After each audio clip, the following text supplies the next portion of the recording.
అందరికీ నమస్కారం అండి. Welcome to our channel. ఏపీలోని వారందరికీ అదిరిపోయే శుభవార్తనైతే ఆగస్టు 7వ తారీఖున ప్రభుత్వము కొత్త పథకాన్నైతే మొదలు పెడుతుంది. వివరాల్లోకి వెళ్ళే ముందు మొదటగా చూస్తున్న వారైతే సబ్స్క్రైబ్ చేయండి, అలాగే లైక్ చేయండి, అలాగే షేర్ చేయండి. వివరాల్లోకి అయితే వెళ్దామండి.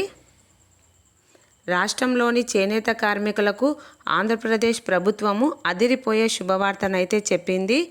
నేతన్నలకు అండగా ఉండేందుకు మరో కొత్త పథకాన్ని ప్రారంభించేందుకు సిద్ధమైంది. ఈ మేరకు ముహూర్తం కూడా ఫిక్స్ చేసింది. ఈ పథకం కింద రాష్ట్ర వ్యాప్తంగా అర్హులైన ప్రతి నేతన్నకు 25,000 రూపాయల చొప్పున ఆర్థిక సహాయం అయితే అందజేయనుందండి. మరి ఈ పథకానికి అర్హులెవరో తెలుసుకుందాం. రాష్ట్రంలోని చేనేత కార్మికులకు కూటమి ప్రభుత్వం అదిరిపోయే గుడ్ న్యూస్ చెప్పిందండి. నేతన్నలకు అండగా ఉండేందుకు నేతన్న భరోసా అనే సరికొత్త పథకాన్ని అయితే తీసుకురాబోతుంది. జాతీయ చేనేత దినోత్సవం సందర్భంగా ఆగస్టు 7వ తేదీన ఈ పథకాన్ని అధికారికంగా అమలు చేసేందుకు ప్రభుత్వం ముహూర్తం కూడా ఖరారు చేసింది. ఈ పథకం కింద అర్హులైన ప్రతి నేతన్నకు ప్రభుత్వము 25,000 రూపాయల చొప్పున ఆర్థిక సహాయం చేయనుంది. ఈ పథకం కోసం ఇప్పటికే రాష్ట్ర బడ్జెట్లో 250 కోట్లు కేటాయించింది కూటమి ప్రభుత్వము.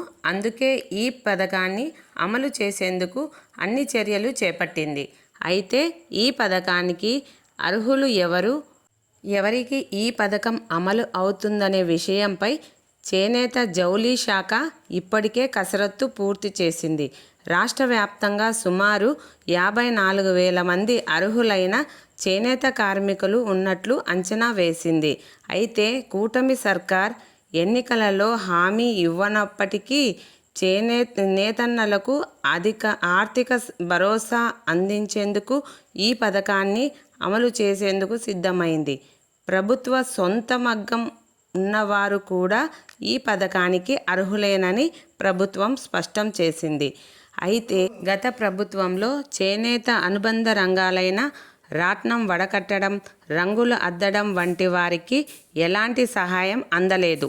ఈ పథకానికి సంబంధించి వారి నుండి వినతి పత్రాలు రావడంతో ఇకపై వారికి కూడా పథకాన్ని వర్తింపజేయాలని ప్రభుత్వం నిర్ణయం తీసుకుంది.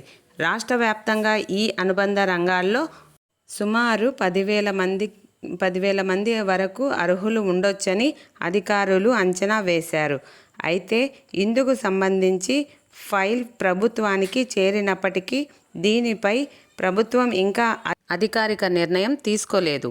వీటితో పాటు నేతన్నలకు అండగా ఉండేందుకు ఇప్పటికే ప్రభుత్వము చేనేత కార్మికులకు 200 యూనిట్లు ఉచిత విద్యుత్ పథకాన్ని కూడా అమలు చేస్తోంది. అయితే అలాగే పవర్ లూమ్స్కి 500 యూనిట్ల వరకు ఫ్రీ కరెంట్ ఇస్తుంది. ఈ పథకం ద్వారా రాష్ట్ర వ్యాప్తంగా సుమారు 1,00,000 కుటుంబాలు ప్రయోజనం పొందుతున్నాయి. ఈ పథకం అమలు చేసేందుకు ప్రభుత్వము ఏటా సుమారు 150 కోట్ల రూపాయలు ఖర్చు చేస్తుంది. దీని ద్వారా అర్హులైన ప్రతి కుటుంబానికి ఏడాదికి 8,640 రూపాయలైతే ఆదా అవుతుందండి. మరిన్ని వీడియోల కోసం లైక్ చేయండి, షేర్ చేయండి, సబ్స్క్రైబ్ చేయండి. Thank you.